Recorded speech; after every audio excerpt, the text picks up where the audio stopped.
Krishna friends, Radhe Radhe. कैसे हैं आप सब? आई होप बाल गोपाल की कृपा से सभी स्वस्थ और मस्त होंगे। तो फ्रेंड्स, कल मैंने 10वें ज्योतिर्लिंग बाबा नागेश्वर धाम की कहानी आप लोगों को सुनाई थी।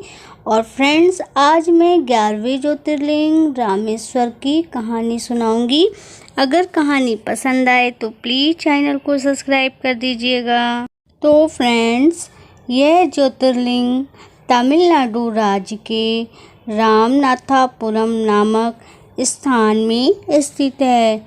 भगवान शिव के 12 ज्योतिर्लिंगों में से एक होने के साथ साथ यह हिंदुओं के 4 धाम में से एक भी है। इस ज्योतिर्लिंग के विषय में यह मान्यता है कि इसकी स्थापना स्वयं श्री रामचंद्र जी ने की थी। भगवान श्री रामचंद्र जी के द्वारा स्थापित होने के कारण इस ज्योतिर्लिंग को भगवान राम जी का नाम रामेश्वरम दिया गया।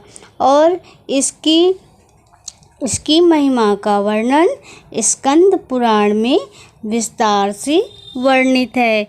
और इसकी कथा कुछ इस प्रकार से है।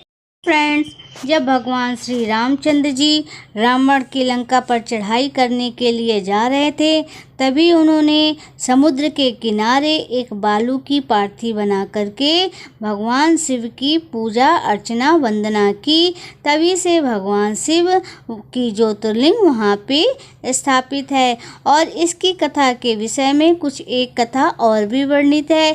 कहा जाता है, जब भगवान श्री रामचंद्र जी युद्ध करके लौट रहे थे, तभी रास्ते में उनसे मिलने के लिए कुछ साधु संत आए। और जब रामचंद्र जी ने उन साधु संतों से हाथ जोड़कर विनती की और कहा कि जो मेरे ऊपर ब्राह्मण हत्या का पाप लगा हुआ है, उस पाप से मुझे कैसे मुक्ति मिले, तब सभी साधुओं ने एक ही स्वर में बोला कि भगवान शिव की पार्थी बना करके उनकी स्थापना करें, तभी आप ब्राह्मण हत्या के पाप से मुक्त होंगे। तो रामचंद्र जी ने हनुमान जी से बोला कि आप लंका जा करके शिवलिंग उठा करके ले आइए। जब हनुमान जी शिवलिंग लेने के लिए लंका पहुँचे तो उन्हें शिवलिंग नहीं दिखाई दी। तो हनुमान जी शिव की आराधना करने के लिए बैठ गए। यहाँ मुहूर्त निकला जा रहा था, तो माता सीता और प्रभु श्री रामचंद्र जी ने बालू की शिव की पार्थी बना करके शिव जी की स्थापना कर दी। जब हनुमान जी लौटे तो वो क्या देखते हैं कि यहाँ पर तो स्थापना हो चुकी है, जिससे हनुमान जी को बहुत ही दुख हुआ। तो रामचंद्र जी ने बोला कि मुहूर्त का समय निकला जा रहा था, इसलिए हम लोगों ने रेत की शिवलिंग बना करके स्थापना कर दी। अगर आप चाहें तो इस शिवलिंग को उखाड़ करके अपनी शिवलिंग रख सकते हैं। तो हनुमान जी बड़े खुश होकर के शिवलिंग को हटाने लगे, लेकिन शिवलिंग टस से मस नहीं हुई। तो हनुमान जी ने उन्हें अपनी पूंछ में बांध करके खींचना चाहा, तो हनुमान जी कई कोस दूर फेंका गए और उनके शरीर में लहूलुहान हो गया, जिस बात से माता सीता को बहुत दुख हुआ। माता सीता हनुमान जी को अपने पुत्र के समान मानती हैं। तो फिर माता सीता ने श्री रामचंद्र जी से कहा कि प्रभु, मुझे हनुमान जी की यह दशा नहीं देखी जा रही, आप कुछ करके उपाय बताएं। तब श्री रामचंद्र जी ने कहा कि आप अपने शिवलिंग भी यहीं स्थापित कर सकते हैं।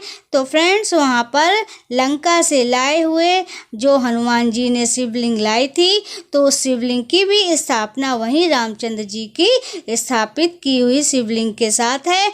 और इसीलिए इस ज्योतिर्लिंग का नाम रामेश्वरम पड़ा, क्योंकि इसे स्वयं प्रभु श्री रामचंद्र जी ने स्थापित किया था। तो यह थी 11वें ज्योतिर्लिंग रामेश्वरम की कथा। अगर आपको कहानी पसंद आई तो प्लीज़ चैनल को सब्सक्राइब कर दीजिएगा, लाइक कमेंट और शेयर भी कीजिएगा, बेल आइकन ज़रूर प्रेस कीजिएगा, जिससे हमारी आने वाली हर वीडियो का नोटिफिकेशन मिलता रहे। अपना बहुत ख्याल रखिएगा। हम फिर से मिलेंगे एक नई वीडियो के साथ। जय श्री कृष्णा, राधे राधे।